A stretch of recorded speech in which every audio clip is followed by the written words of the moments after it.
Hello friends, எல்லோரும் எப்படி இருக்கீங்க? Welcome to Varni food channel. இன்றைக்கி இந்த வீடியோவில் எப்போ மாதிரி இல்லாமல் முட்டையை வச்சு கொஞ்சம் டிஃப்ரெண்ட்டாக ஒரு ரெசிபி எப்படி பண்ணுறதுன்னு பார்க்கலாம்.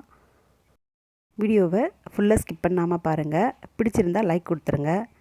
இப்போ இந்த ரெசிபி பண்ணுறதுக்கு நான் முட்டையை ஃபஸ்ட்டு வேக வச்சு எடுத்துக்க போகிறேன். முட்டையை வேக வைக்கிறப்ப விரிசல் இல்லாமல் முழு முட்டையாக நல்லா வேக வச்சு எடுத்துக்கணும். இந்த மாதிரி முட்டை லாலிபாப் நீங்கள் செஞ்சு கொடுங்க, குழந்தைங்க விரும்பி சாப்பிடுவாங்க. முட்டை வெந்துருச்சு. இப்போ ஓடு உரித்து எடுத்துக்கலாம். இப்போ இது இப்படியே இருக்கட்டும். இப்போ அடுத்ததாக இந்த முட்டை லாலிபாப் செய்கிறதுக்கு ஒரு கிரேவி ரெடி பண்ணணும். அந்த கிரேவிக்கு இப்போ நான் 2 தக்காளி மிக்ஸி ஜாரில் சேர்த்துருக்கேன். அது கூட 5-6 முந்திரி பருப்பு சேர்த்துக்கலாம். ஒரே ஒரு மிளகாவும் சேர்த்துக்கலாம். இப்போ இதை நல்லா ஃபைன் பேஸ்ட்டாக அரைச்சி எடுத்துக்கலாம். பாருங்கள், இப்போ இது பாம்பு ஸ்டிக் நான் எடுத்திருக்கேன். இது நிறைய சைஸில் கிடைக்குங்க. இப்போ உங்களுக்கு எந்த சைஸ் வேணுமோ அந்த சைஸ் நீங்கள் வாங்கிக்கலாம். இப்போ இந்த பேம்பு ஸ்டிக்கை இப்போ நம்ம வேக வச்சு எடுத்துருக்கோம் இல்லையா, அந்த முட்டையில் இன்சர்ட் பண்ணிக்கணும். நல்லா அந்த முட்டையோட லாஸ்ட் எண்டு வரைக்கும் இன்சர்ட் பண்ணிக்கலாம்.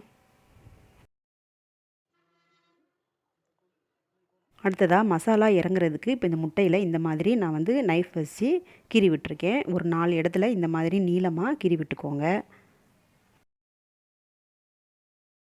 அடுத்ததாக நம்ம இப்படி பண்ணி வச்சுருக்கிற முட்டையை நம்ம ஒரு 2 நிமிஷத்துக்கு மட்டும் லைட்டாக எண்ணெய் சேர்த்துட்டு அதில் கொஞ்சமாக மிளகாய் பொடி, மஞ்சள் பொடி, உப்பு சேர்த்துட்டு ஒரு 2 நிமிஷத்துக்கு ஃப்ரை பண்ணி எடுத்துக்கலாம்.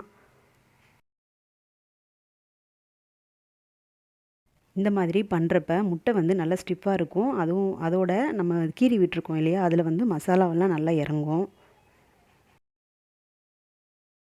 இப்போ இது மாதிரி எண்ணெயில் நல்லா பிரட்டி எடுத்த பிறகு இப்போ நம்ம அந்த முட்டை லாலிபாப் பண்ணுறதுக்கு கிரேவி ரெடி பண்ணிடலாம்.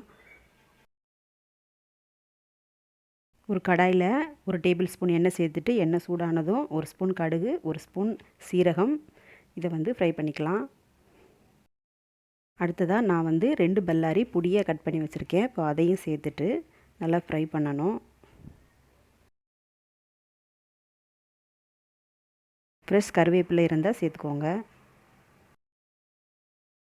இப்போது இந்த வெங்காயம் கூடவே 1 ஸ்பூன் இஞ்சி பூண்டு பேஸ்ட்டு சேர்த்துக்கலாம். சேர்த்துட்டு நல்லா வதக்கி விட்டுக்கோங்க.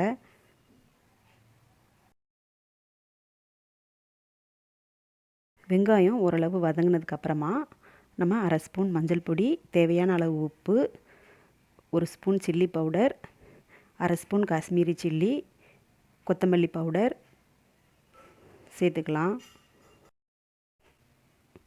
இந்த பொடி எல்லாத்தையுமே சேர்த்துட்டு நம்ம நல்லா அந்த மசாலா வாசனை போகிற வரைக்கும் நல்லா வதக்கி விட்டுக்கணும்.